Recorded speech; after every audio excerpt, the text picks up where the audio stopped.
Hi friends, ఇవాళ మేము ఇంక్యుబేటర్ని start చేస్తున్నాము. ఇక్కడ మీరు చూసినట్లయితే మేము అన్నిటికి కూడా మార్కింగ్ ఇచ్చాము. ఈ ఫస్ట్ 1 and 2 లైన్స్ మన నియర్ బై 3 పుంజులు 3 బ్రీడర్స్ నుంచి వచ్చిన 3 వెరైటీలు పెట్టాము. మిగతా 30 వచ్చేసరికి మన నందిగామ ఒక ఫామ్ నుంచి వచ్చిన బ్రీడర్స్వే మనం తీసుకొచ్చాము. ఒక్కోటి 100 రూపాయలు పెట్టేసి. సో మనం ఈ ఇంక్యుబేటర్ అయితే హోమ్లోనే సెటప్ చేసుకున్నాము. మనం ఇక్కడ చూసినట్లయితే ఇంక్యుబేటర్ని ఎలా తయారు చేసే ఉండడానికి బల్బ్ ఉంది టెంపరేచర్ కోసం, కూలింగ్ ఉంది, హ్యూమిడిటీ కోసం వాటర్ని అరేంజ్ చేసుకున్నాం. ఇక్కడ మనం చూసినట్లయితే ఇక్కడ టెంపరేచర్ మెయింటెనెన్స్ కూడా ఉంది. ఎంతైతే ఉండాలో అంత పెట్టడానికి మనం 37.2 నుంచి 37.8 వరకు పెడుతున్నాం. సో ఆ టెంపరేచర్లో అయితే మనకు బాగా వస్తుంది ఈల్డ్ అనేది.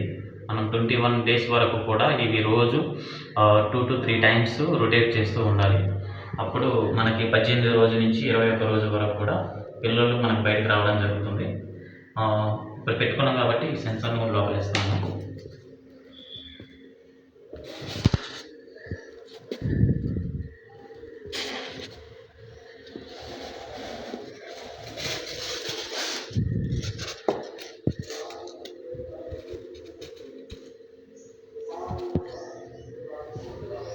ఇప్పుడైతే మనం ఇది మూసేసుకుంటాం, కవర్ చేసుకుంటాం. సో మనకు టెంపరేచర్ మెయింటైన్ అవుతుంది. ఇప్పుడు మనకు ఒక పర్టికులర్ టెంపరేచర్ మెయింటైన్ కాగానే ఆల్రెడీ ఇది ఆటోమేటిక్గా బల్బ్ అనేది ఆగిపోతుంది. మళ్ళీ ఎప్పుడైతే టెంపరేచర్ తగ్గుతుందో అది ఆటోమేటిక్గా మళ్ళీ ఇది ఆన్ అవ్వడం జరుగుతుంది. ప్రస్తుతం మనం చూసినట్లయితే టెంపరేచర్ వచ్చేసరికి 32.2 ఉంది. సో బల్బ్ ఇంకా వెలిగే ఉంది, టెంపరేచర్ని సప్లై చేస్తూ ఉంది సైడ్. ఇది ఎప్పుడైతే 37.2 రీచ్ అవుతుందో అది ఆటోమేటిక్గా ఆఫ్ అవ్వడం జరుగుతుంది. చూద్దాము ఆఫ్ అవుతుందో ఆన్ కావట్లేదు.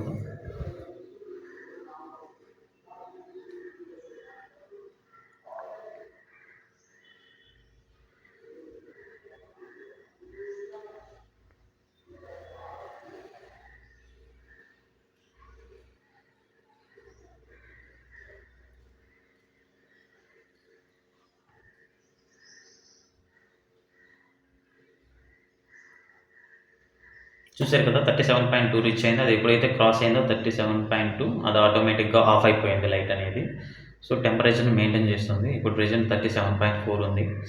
ఇంక్యుబేటర్లో కోడి గుడ్డు కావాల్సిన వెచ్చదనం వచ్చేసరికి 37.2 to 37.8. సో ప్రెజెంట్ అయితే మనకి 37.4 మెయింటైన్ అవుతుంది. 37.2 కంటే ఎప్పుడైతే తగ్గుతుందో అప్పుడు ఆటోమేటిక్గా లైట్ అనేది వెలుగుతుంది. ఇప్పుడు చూసారు కదా, ఆటోమేటిక్ సిస్టమ్ ఇదంతా. ఇది టెంపరేచర్ కంట్రోల్కి.